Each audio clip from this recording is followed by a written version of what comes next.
Okay, so this last chapter on the DVD, I'm going to call sort of extensions, variations, alterations. We've got all these options that we can do. We can turn simple major triads into a variety of other chords just through changing some notes, changing the formula for the chords. This is an often underrated and underused element of fretboard navigation, theory practice and things like that.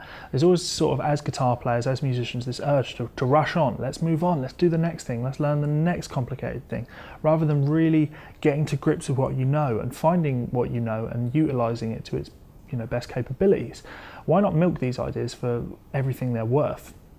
So I'm going to present you with some ideas that I took from a fantastic teacher in New York named Vic Juris. This is a nice little concept that he showed me that I just sort of expanded on and took in my own direction. He essentially taught me this chord, lovely sounding chord. Hopefully you like that sounding chord. And I'm sitting there thinking, that's an interesting chord, what is it? I mean, I've played it before, but it never occurred to me, what is it? How can I use this chord in my own playing? All it is a variation of a C major chord. Essentially, we've taken a C major closed voice triad and we've moved the root note up to the second. So we've actually got, instead of root third fifth, we've got 2, 3, 5. Now we're really sort of delving into theory land here, but essentially what I'm saying to you is if a bass player is playing the root, we don't necessarily need to play the root. We can play other notes. So if the bass player is playing the root, you could actually just play the third and the fifth, and you've technically got a triad between you. What I'm suggesting here is that instead of playing just the third and the fifth, we're going to change the root note for a different note. We're going to change the root note for the ninth or the second degree of the scale. And what that will give us is an add 9 sound, a C add 9, which is a lovely, lovely sounding chord. Over a C bass note.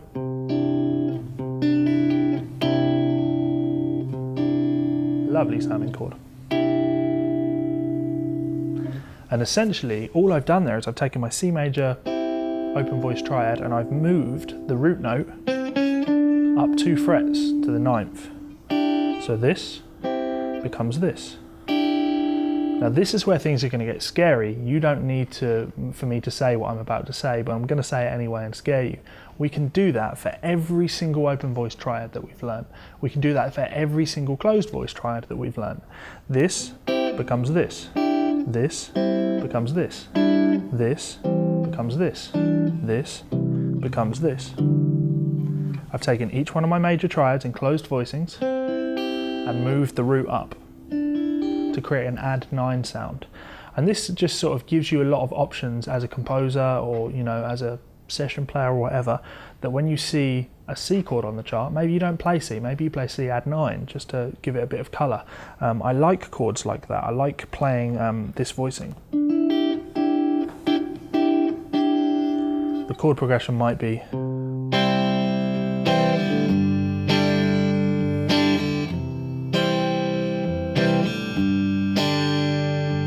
what's to stop me playing C add 9? Maybe I'll play C.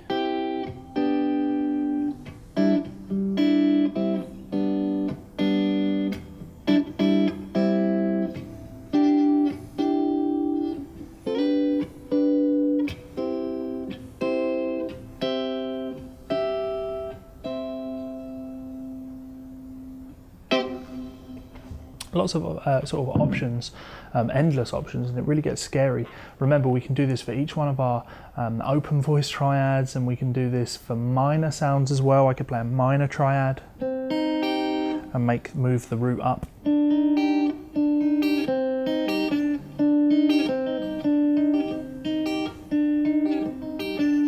It's a nice sounding chord, that. Quite taxing on the hand.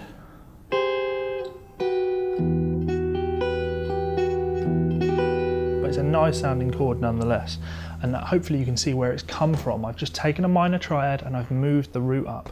We can do that in 12 closed voiced triad positions. We can do that in, what did we achieve? I think there's 20 open voice triads. So you've got all these options to create an add 9 chord. Now lastly, to really sort of give you something to work on, I mean I say work on, I've written these all out for you in the transcription book, but as I keep saying, you really benefit from writing some of these out yourself. You can look into other formulae that you can look at, all that have names. You know, we could take 1, 3, 5 is a major triad, but if we do 1, 2, 5, we've got what's called a sus2 chord, and I can do that. I can move the third down to the second. I've got a sus2 chord. That can be done in every possible open voiced and closed voiced triad.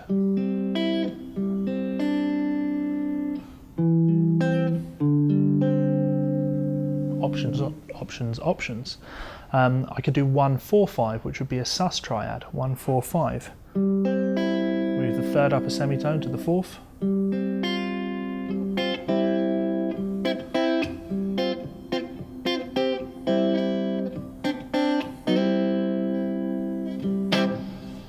You've got options. There are so many options when it comes to this. You can move the root down a semitone to the seventh, and then you've moved out of triad territory, you've moved into seventh chord territory, you're playing major 7 chords there. Another nice one that you could do is you can take the root and you can move it down to the 6th. So you're moving it down 3 frets.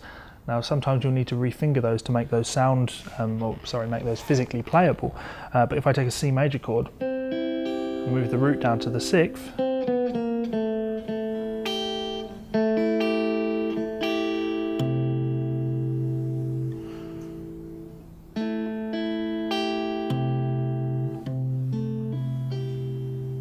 a C6 chord. Really what we're talking about here is what I plan to talk about a lot later on in the course, which is extended chords and chord construction, the sort of thing that allows you to play things like rhythm changes without much hesitation, where you're playing these lovely sounds like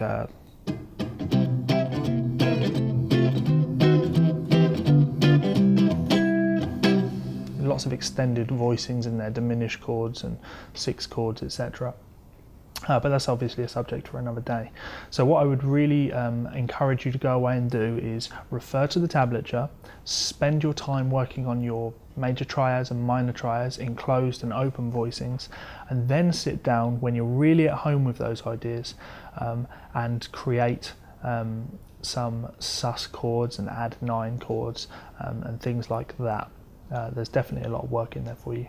I'm just going to play you out with some sort of chords that I've done myself to a riff that I've been working on, where I was initially just thinking, you know, big major chords.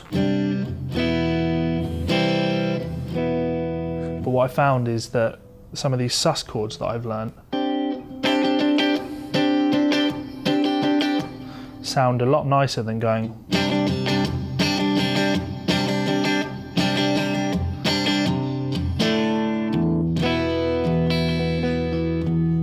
So you can get some really nice stuff that sounds like this.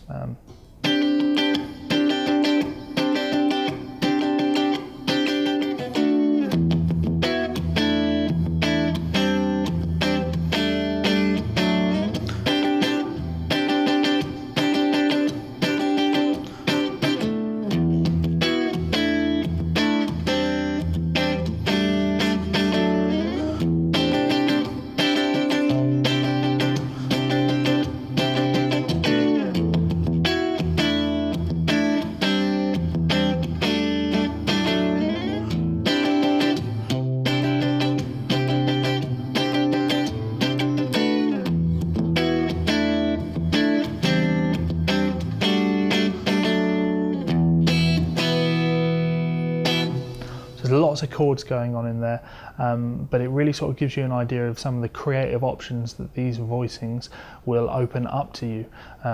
There was a time where I would just think of that as C major moving to E major, or C, D, E, whereas now I've got all these options that really sort of open up doors for me as a player and as a composer, and that's really the idea of the encyclopedia. So go away and work on these.